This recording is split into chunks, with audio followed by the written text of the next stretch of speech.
Welcome to the What's Happening Birmingham video podcast.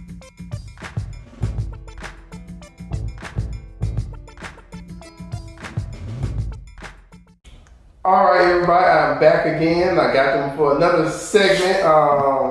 Once I got in front of them, I said, come on, this was next quick 5 or 10 minutes. So, ladies, I know you all handled the mass tort litigation, but one thing about attorneys is that when you're practicing law, you have different areas of specialty. Yes, that's right, that's right. What other areas we can talk about real quick? You know, there's 1 or 2 areas. I'll start with you, Shelby. Okay, another area I practice is family law. So that's going to be your child support. I do handle divorces. I prefer to only handle uncontested divorces, but hey, if you can pay my retainer, we can work. We can work together.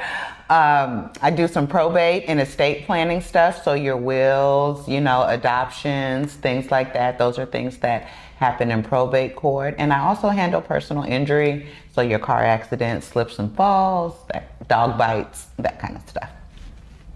Very similarly, I also handle personal injury as well. Sometimes people think it's one thing and it's another. So really, if you have an issue, call me and let me know, and we can work it out together. If I can't do it, Shelby can do it, or we know someone that can help you. Estate planning is something that I started in under my first mentor very long time ago. And I learned the importance of planning in our community, because a lot of times we wait until it's too late and we allow the state to decide how our assets or our family legacy assets will be distributed. So it's just super important to spend the time of getting your affairs in order and also planning for the inevitable. All of us are going to have to take care of family or be taken care of. So Medicaid preparation is important, not having a Medicaid lien if you have to go into a nursing home. And so those are some things that my office can prepare you and your loved ones for. So I want to go back to the dog bites. So you get, and that's interesting. Just say you're in a neighborhood park and somebody's walking in the latch and the dog bites. Take me from that. That's interesting. Like you said, so the dog bites, how you would recover with that. So here's the thing about personal injury, okay? You always need an insurance policy to tie everything back to, okay? That's who's gonna pay. When you see people with these $1 million claims and these big old amounts, that is an insurance company 9 times out of 10 that is paying that. So if just a random dog bites you in the park and you can't attach that to a person with an insurance claim, I'm sorry. You're in trouble. You're just going to be in trouble. But the way it would work, say you have a neighbor who has a dog, their dog got loose, bit your child or something like that, then you would have a claim. What you could do is you would file against perhaps that neighbor's homeowner's insurance policy. That's where you would file the claim for, you know, the dog bite. So your child gets bit, has to receive stitches, you know, depending on what's going on, you would file the claim with that neighbor's homeowner's insurance policy. If I may, one thing that I would say as a personal injury note as well is your insurance matters, okay? We know that if someone hits us, we hope that they have the appropriate amount of insurance, but one key thing, if you don't take anything away from this conversation, please have uninsured and underinsured motorist coverage. Absolutely. Your own coverage. Because there's usually a $25,000 cap for recovery per aggregate with just regular insurance. But if you have uninsured and underinsured, let's say we already took care of the other people's insurance. Their insurance is maxed out, but you still have bills that need to be covered. That's where your uninsured and underinsured motorist coverage comes in. It is not a waste of money because things happen all the time. And so I know personally, this happened in a case recently, and we had exhausted the coverage from the defendant. But the client themselves had uninsured, underinsured motorists, and we were able to attach that policy. And that policy opened up an additional $100,000. So with that being said, it's important to have things in place and plan, just like we were talking about with estate planning. There's ways to plan even with personal injury. You can only control how you operate a vehicle.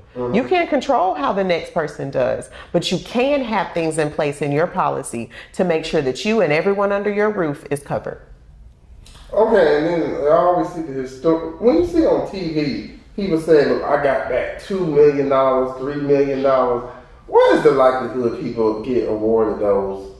Well, they were hurt, but when I hear that, the first thing I think of was they were hurt really bad. Okay. Because Something's broken. Something's broken, or someone died, and this is, you know, I hate to say it because it sounds very cold, but the more hurt you are, the larger your settlement is likely to be. How your settlement is calculated is going to be based off your medical bills. So the more you have to go to the doctor, the more physical therapy you have to do, you may have to have a couple surgeries, all that is running up your medical bills. And so medical bills are kind of what's used as the basis to start the settlement negotiation. Now, with some attorneys, and y'all can correct me on this, when you take on clients, do you give a client, because, you know, like I said, the injuries happen, but bills never stop coming.